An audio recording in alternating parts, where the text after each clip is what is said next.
Boom. All right, this is the Autistic Wolf. I have a friend here, Haley, who is thankfully, graciously, volunteering to help with the movement of the establishment of the cultural, sovereign, independent nation of Autistic Gold. And as we've been talking about this, I brought up the 3 models of disability, which is a concept she's not familiar with. Now, I was at UC Berkeley. I took a women in disability class, which was it struck me really hard. I don't remember if we talked about these 3 models, but I watched some information on them recently and had it re-solidified. So there's 3 models in which you can look at disability. What are we gonna do here? We're gonna give you a heading, 3 models of, and this ties into what I am pushing for with our culturally independent nation of Autistic Gold.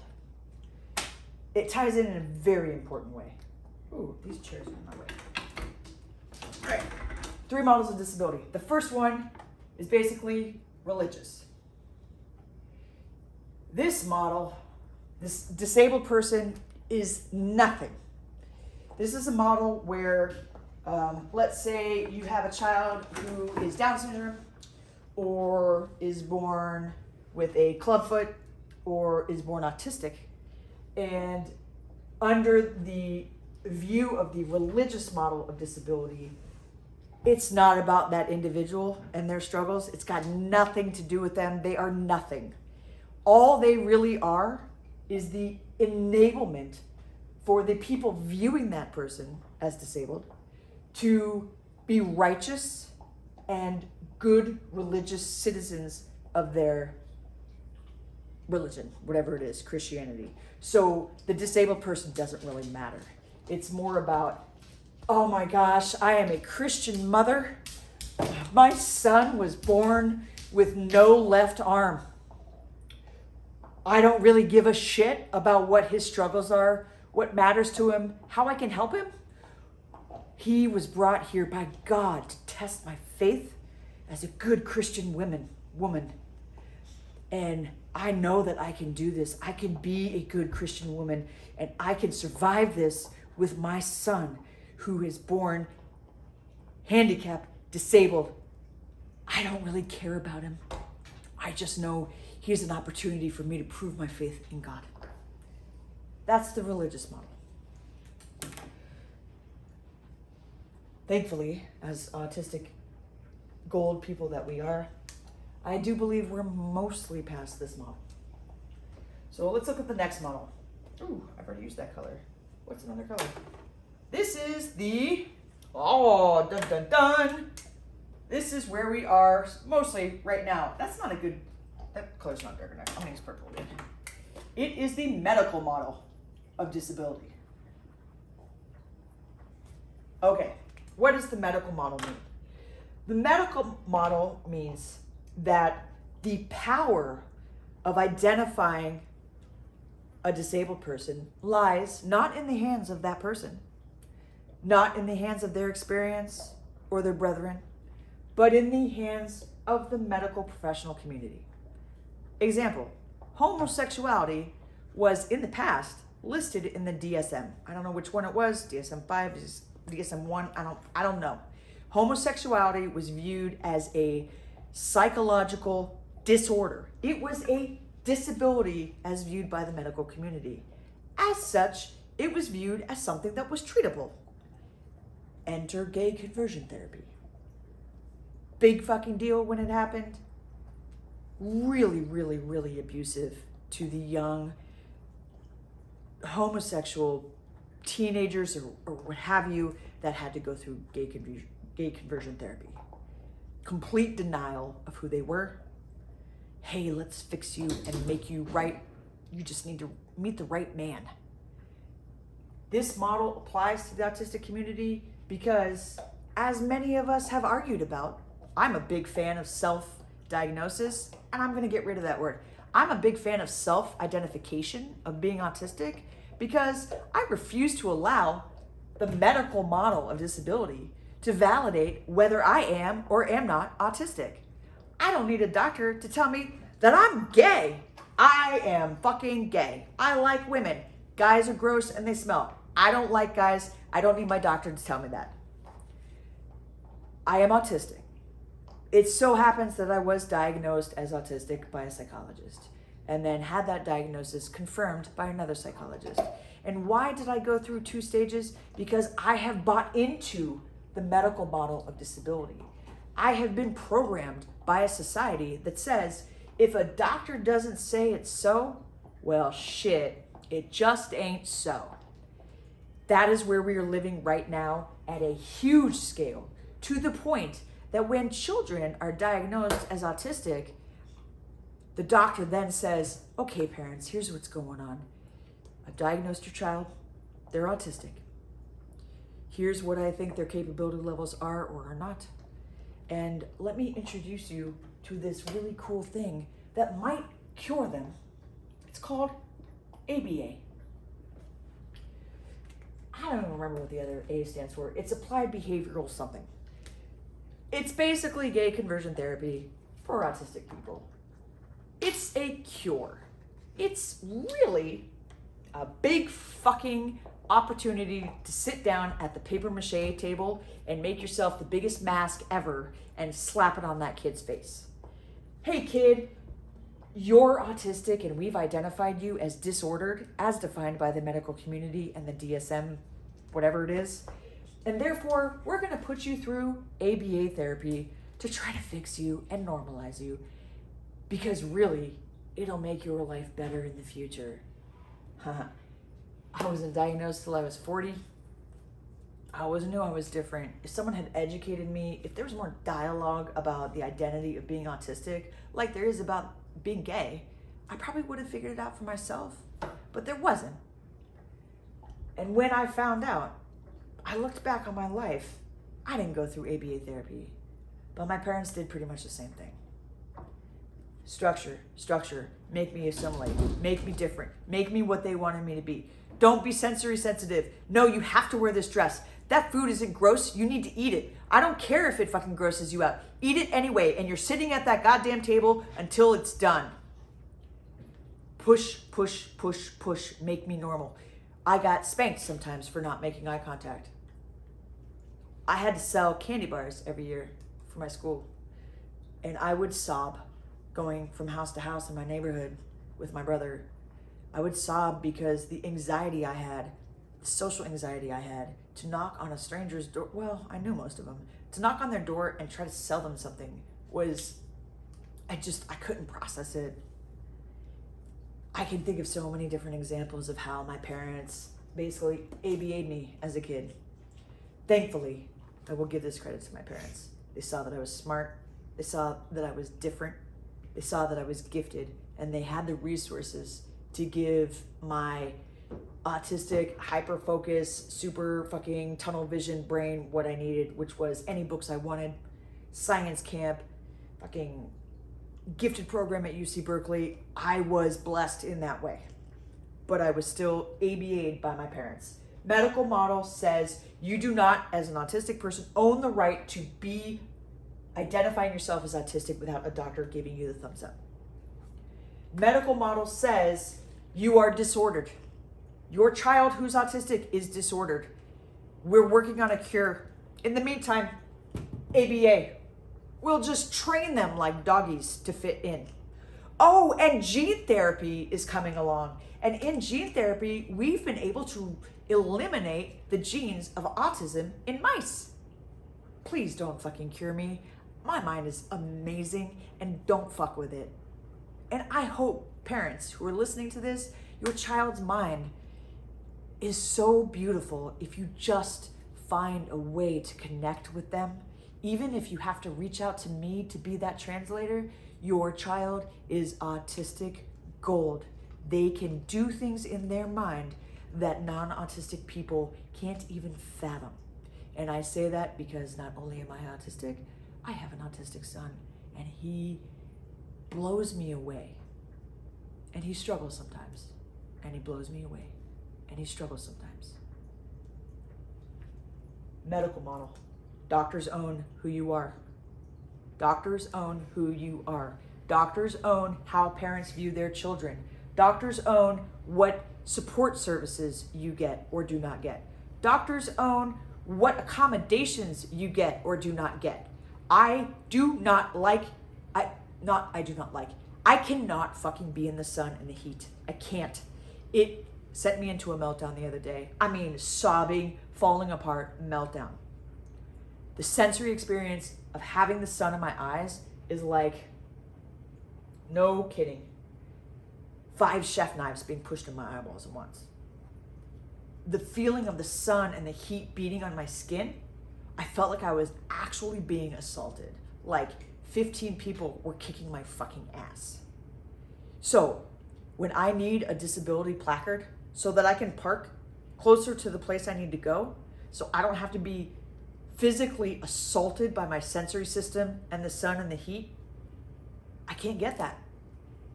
I can't have that because I haven't been diagnosed medically by a psychiatrist. And even if I was, psychiatrist, the medical professional, doesn't listen to autistic people. They don't know how my sensory systems work because they haven't asked. When I told my MD that I got diagnosed autistic, she said, that's not possible. Your eye contact is too good and you're in sales. That doesn't make any sense. My son, I pushed for him to get diagnosed for years, and his pediatrician kept saying, no, he can't be autistic. He makes eye contact and he's really good at sharing communication. Yeah, dude, he's good at making eye contact and sharing communication because you're appeasing the fact that he wants to fucking talk about Minecraft and Roblox. Guess what? Those are his special interests. You want to flip the conversation to something else, you will see a different child with no eye contact and no engagement. Medical professionals, medical model is where we are right now. This is where I would like to go. I know I just rambled. I just ranted, actually, because it really fucking pisses me off. Let's go to a model where I would like to be, because this model is the step that will get us to freedom. It's called the social model of disability. The social model of disability says that I, as an autistic person, am not disabled. My disability is defined by the social environment in which I live. If I, as an autistic person, have the accommodations that I need, the accommodations that give me just as much access to resources, privileges, jobs, comfort in my job, going to the grocery store without all the fucking noise and the lights, then I am no longer disabled because I'm being accommodated. A space is made for me by society that says, hey, autistic person, yo, Safeway, 1 week, 1 day out of the week is going to turn the sound down, turn the lights down, have assistants to help you shop, and give you an opportunity to go to the grocery store as an independent adult and accomplish what you need to accomplish. Your society is going to make space for you and what you need. It's been done before. The disability civil rights movement, I think it started in the 70s. I don't exactly remember. It was all about access. They did a crawl. I think it was up the steps of a city hall. People who were they had assistance with regard to their locomotion, wheelchairs, what have you. And their way of protesting the lack of access was to get out of their assistive objects, wheelchair, what have you, and crawl up the steps of this governmental building. Their point was, this is what we have to do to get access that you guys take advantage of every day. Society was saying, no, people in wheelchairs, you don't get to go to this place. You don't get to go speak with these people in the government because you're in a wheelchair. We don't really give a shit, so climb the fucking stairs. Nowadays, thankfully, a lot of accommodation has happened for that community. We have the ADA Act. I worked for an architect in San Francisco, and her whole job was to help school buildings and government buildings adjust their doorways, their access to bathrooms, their hallways, their ramps to make sure that they follow the ADA. Huge. For people who are using an object like a wheelchair to get around, huge. Would that person in that wheelchair consider themselves disabled? I can't speak for them. You'd have to ask them. But is the experience of being disabled punctuated by a society that doesn't make space for you and doesn't give you equal access? Abso-fucking-lutely. I've talked to what we would say disabled people who are like, no, I'm not disabled. There's nothing wrong with me. I'm able-bodied. I'm cool. I'm good. But I need this technology so that I can understand what someone's saying to me on the phone. And I need this technology so that I can interpret that. And I need, this device. They have needs. Some people are getting those needs met well, and they no longer feel disabled. They no longer feel socially oppressed. Autistic people need to get from the medical place to the social place.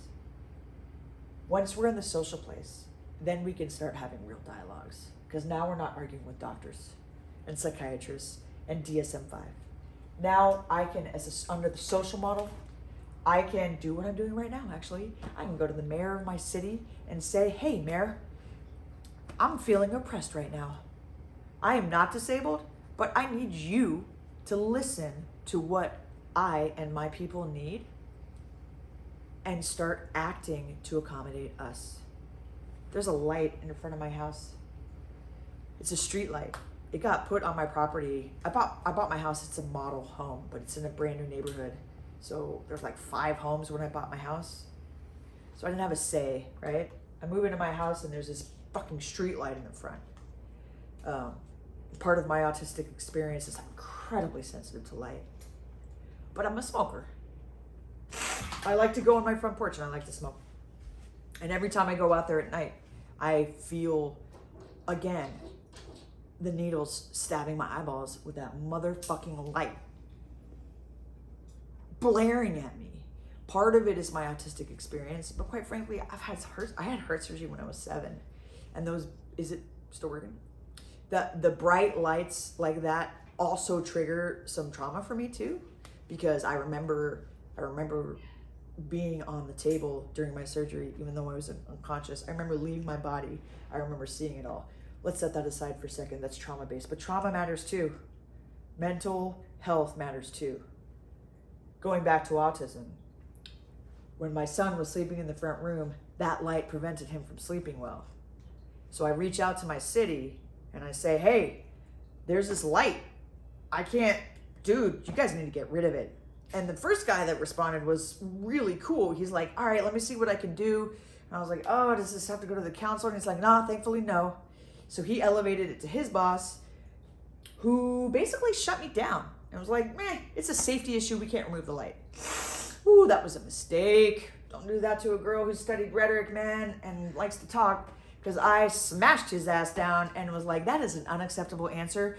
I basically invited the mayor, the chief of police, this guy to come to my fucking property when the light was on at night, then turn the light off, and then look at my neighborhood and tell me, is this really a safety issue, or are you just too lazy to give me space so that I don't feel disabled in your society?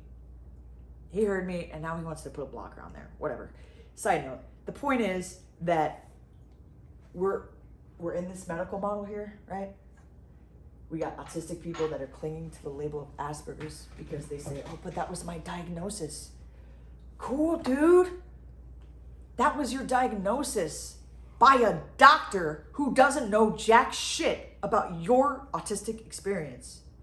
You were diagnosed Asperger's. Technically, if it was still a label here, that's what I would have been diagnosed with. It's a functioning label and it hurts our community. And I firmly believe that those autistic people that still cling to the label of Asperger's, you have been brainwashed and traumatized by a medical community that has helped you convince yourself that you owe them an explanation, that they get to label what you are. And that is not true, dude. That is not true. And then people say, well, if anybody can self-identify as autistic, then people are going to do it all over the place and try to abuse the system. Now, let's take that little argument and apply it to the gay thing, okay? Again, I don't need a doctor to tell me I'm gay. Why don't you tell me how many people have said, oh, hey, I'm gay? People don't do it because being gay is still considered an ostracized position. So autism, being autistic, is considered under this lovely and disgusting medical model a bad thing. So why would someone willingly identify as a bad thing to take advantage of, of what? Well, because we're not actually getting accommodated. So what exactly are they taking advantage of? It doesn't make any sense to me. Doctors don't know my diagnosis. They don't know yours. Asperger's, let it go. All right, I'm babbling. Medical model is very much where we are. We need to get the social model, then we can actually start having diplomatic discussions about accommodation. And then what we're gonna do, if you guys can just hang on to your hats and glasses, because this here is the wildest ride in the wilderness. If you have an answer for where that quote comes from, please put it in the comments. Special interest, warning. We're gonna get rid of all of it. So I'm again gonna tie this back to the nation of autistic gold.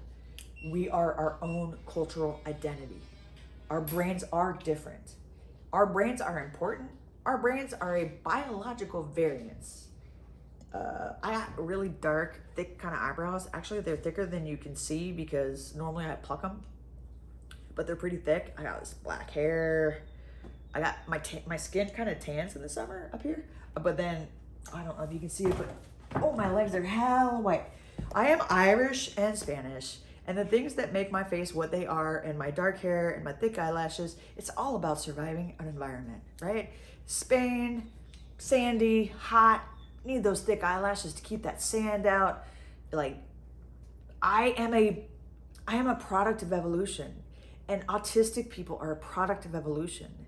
We have been selected for, and that selection continues because we're supposed to be here, because we matter, because we contribute to society.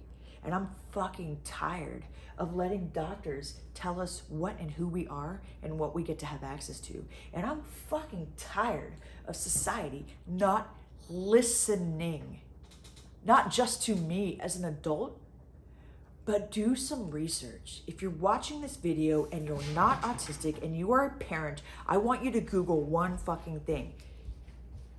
Murdered autistic child. You are gonna find stories about parents murdering their autistic children. Why? Maybe they were fucking cuckoo for Cocoa Puffs.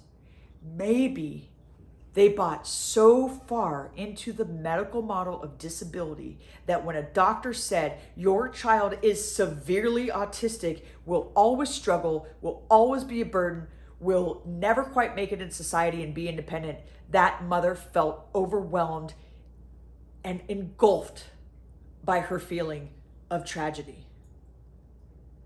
Her child is not a tragedy. Society is. Why isn't society providing that mother the resources she needs to support and help her autistic child move forward in this society? Why isn't the society making space for us? You will find as well murdered autistic children. You'll find teachers at schools, not just regular schools, but like special needs schools, killing an autistic kid because they were in a meltdown and they needed to be restrained. You put them in a restraint hold them down for 9 minutes, don't check on them. Guess what? Kids stop breathing. It's happened in Placerville. 13-year-old, Max. How is that any different from George Floyd? And why wasn't it brought up? B, this wasn't an adult, it was a child. C, when people explain their violence against autistic children, cops say, oh, they spit on someone or they were hitting me or whatever, you've already put this kid in a point of villainy. And what should be happening under this social model is someone paying attention to the 20 minutes before the spitting or the violence and watching that kid start getting escalated. My kid, he's 8, he's autistic. I can see the escalation start. I can see the fidgeting. I can see the lack of eye contact. It starts to go away. He gets antsy. He starts pacing. His breathing gets heavier. I can see it happening and forget that I'm autistic. Everybody who knows my son will see this escalation building.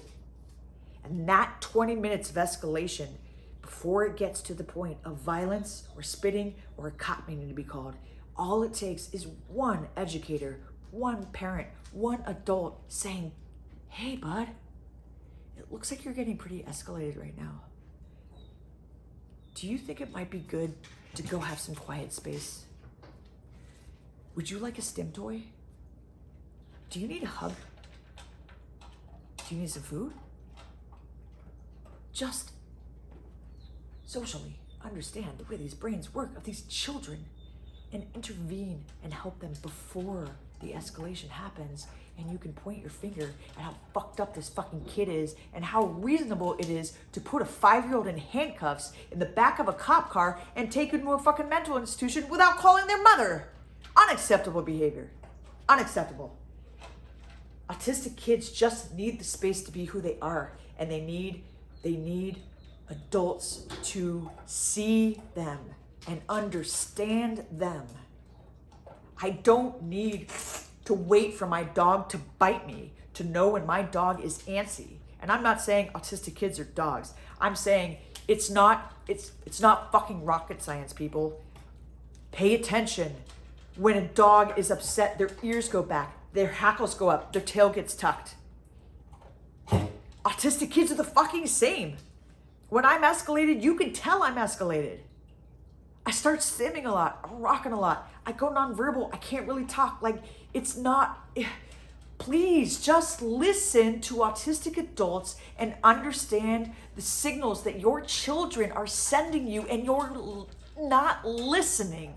And you don't listen until it explodes, and then you put that fucking kid in a situation of trauma. It's absolutely unacceptable. I need to stop this rant because I'm getting pissed off. Where's the button?